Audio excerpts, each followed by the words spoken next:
Hey, I'm Curtis Stone. Now, my next GMC trade secret won't leave you out in the cold. It's all about defrosting food correctly. Now, there's a right way to do it and a wrong way to do it. So, come over here to my freezer.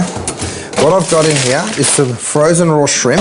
Now, shrimp's actually better to buy frozen than it is to buy fresh, because when the boats go out, most of the shrimp boats catch the shrimp and then they freeze them on board. What the best way to do it is to buy it still frozen, and then you can decide when you defrost it, as opposed to letting a market or a grocery store decide when they defrost it, and then you've got no control over it. Now, the best way to defrost something, whether it's a piece of chicken or some shrimp or whatever it is to get yourself a rack, okay? Something that juice can run through and then be caught in the bottom of this tray. So I'm gonna just pour my shrimp out.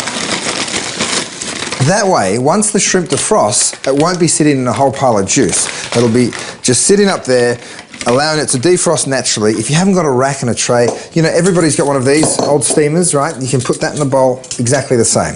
The only other important thing to do is to cover it in cling film and then leave it in the fridge. Now, the reason you leave it in the fridge is because that's a safe temperature for this to be kept at. If you leave it out, you never know the temperature of your room, of your kitchen. You don't want to put it into water, you don't want to put it into the microwave, you just want to stick it straight back here into the fridge